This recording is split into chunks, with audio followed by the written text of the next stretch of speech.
பஹல்காம் தாக்குதலுக்கு பதிலடி கொடுக்க முப்படைகளுக்கு முழு சுதந்திரம்.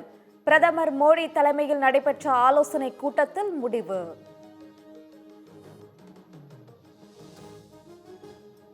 பிரதமர் மோடி தலைமையில் பாதுகாப்புக்கான அமைச்சரவை இன்று மீண்டும் கூடுகிறது. பாகிஸ்தானுக்கு எதிராக மேலும் பல கடுமையான முடிவுகள் எடுக்கப்பட உள்ளதாக தகவல்.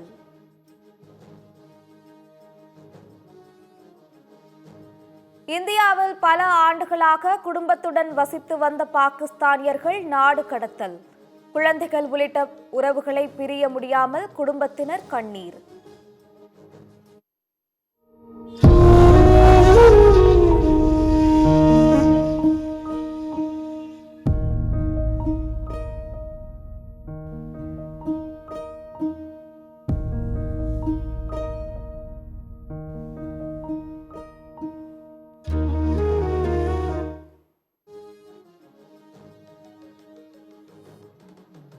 பரபரப்பான சூழ்நிலையில் பிரதமர் மோடியுடன் RSS தலைவர் மோகன் பகவத் சந்திப்பு. இந்தியா பாகிஸ்தான் இடையே பதற்றம் நீடிக்கும் நிலையில் திடீரென சந்தித்து பேச்சு.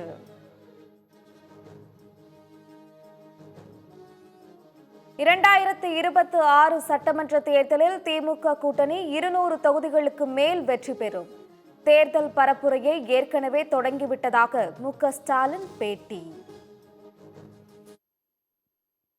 200 தொகுதிகள்ல வெல்லுவோம் அப்படின்றத அதை விட அதிகமா வெல்லுவோம். தேர்தல் பணிகளை தீவிரப்படுத்திட்டீங்கன்னு எடுத்துக்கலாம். ஏன்னா இப்போ நாளை 3ஆம் தேதி மாவட்ட செயலாளர் கூட்டம். தேர்தல் பணி தீவிரப்படுத்த 3 நாள் ஆச்சு.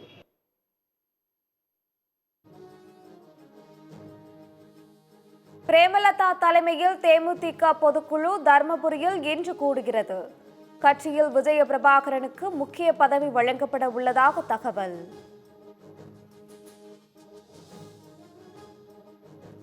பாஜகவினர் மக்கள் மத்தியில் பிளவை ஏற்படுத்துவதாக திருமாவளவன் குற்றச்சாட்டு.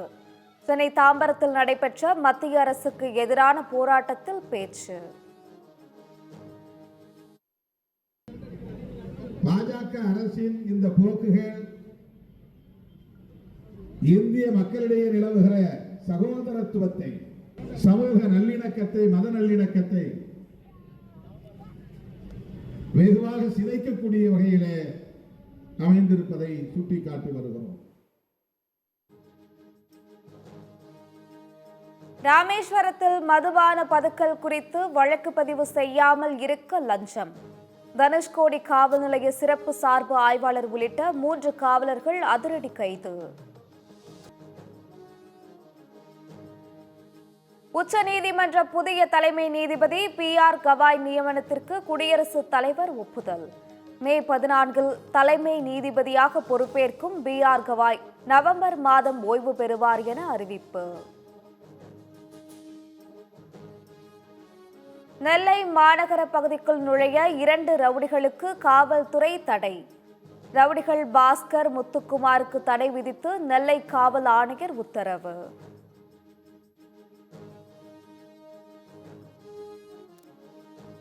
சாம்சங் நிறுவனத்துடன் நடத்தப்பட்ட முத்தரப்பு பேச்சுவார்த்தை தோல்வி. சாம்சங் தொழிற்சங்கத்தின் கோரிக்கைகளை ஏற்க சாம்சங் நிறுவனம் மறுப்பு. எங்களுடைய கோரிக்கையின் மீதான பதிலை அவர்கள் கொடுக்கிற போது அநேகமாக எந்த கோரிக்கையும் ஏற்க முடியாது என்று சொன்னார்கள். இந்த முத்தரப்பு பேச்சுவார்த்தை, சமரச பேச்சுவார்த்தையை கொஞ்சமும் மதிக்காமல் தான் சாம்சங் நிறுவனம் நடைபெறும். லஞ்சம் வாங்கிய நெல்லை வணிக வரித்துறை அலுவலர் ஜெயபாலனுக்கு 8 ஆண்டுகள் சிறை தண்டனை. வருமானத்திற்கு அதிகமாக சொத்து சேர்த்த வழக்கில் ஜெயபாலனின் மனைவிக்கு 4 ஆண்டுகள் சிறை.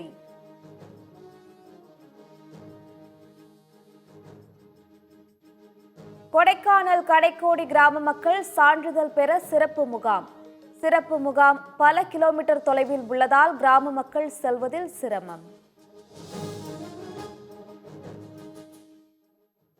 இந்த முகாம் நடத்துறதுக்கு எங்களை அடுக்கத்துக்கு கூப்பிடுறாங்க. நாங்க வந்துட்டு கஷ்டம். இங்கிருந்து பெரியகுளம் போறதுக்கு 10 கிலோமீட்டர், பெரியகுளத்துல இருந்து அடுக்கம் போறதுக்கு 15 கிலோமீட்டர். இந்த 15 கிலோமீட்டர் இந்த பிள்ளை குட்டியை கூப்பிட்டு போய் நாங்க எப்படி முகாம் நடத்தி வர்றது? எந்த அதிகாரியும் வந்து இங்க பார்க்கணுங்கள, நேரம் வந்து எங்களுக்குள்ள கஷ்டத்தை பார்த்தா தான் தெரியும்.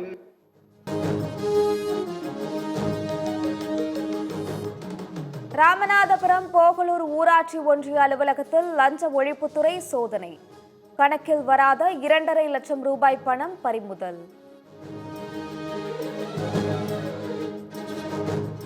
திண்டுக்கல் மாவட்டம் நத்தம் அருகே இடப்பிரச்சனையில் வீட்டை இடித்த முதியவர். வீடியோ எடுத்த இளம் பெண்ணை முதியவர் கடப்பாறையால் தாக்கியதால் படுகாயம்.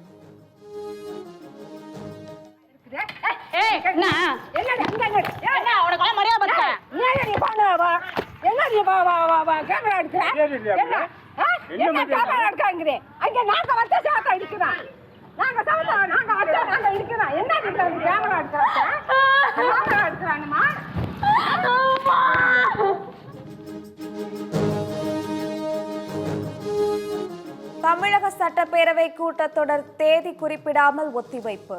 கூட்டத்தொடரில் தாக்கல் செய்யப்பட்ட 18 மசோதாக்கள் நிறைவேற்றம். புதுச்சேரியில் தமிழக வாகனங்களை குறிவைத்து அபராதம் விதிக்கப்படுகிறதா? புதுச்சேரி சுற்றுலாத்துறை அமைச்சர் லட்சுமி நாராயணன் விளக்கம்.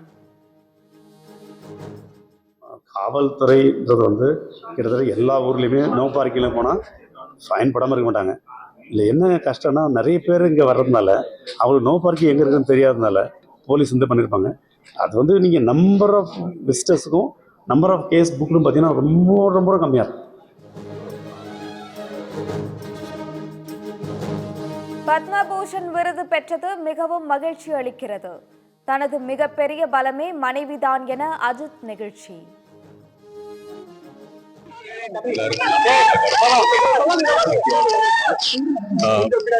நேர்ல சந்திப்போம்.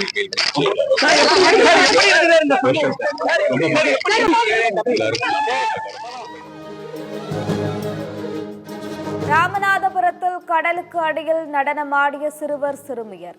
கடல்வாழ் உயிரினங்கள் பாதுகாப்புக்காக விழிப்புணர்வு முயற்சி.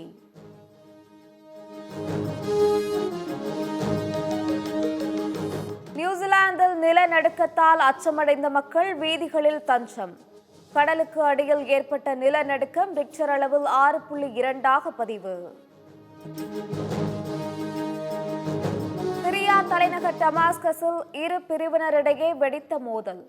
இருதரப்பு துப்பாக்கிச் சூட்டில் 13 பேர் உயிரிழப்பு, பலர் படுகாயம்.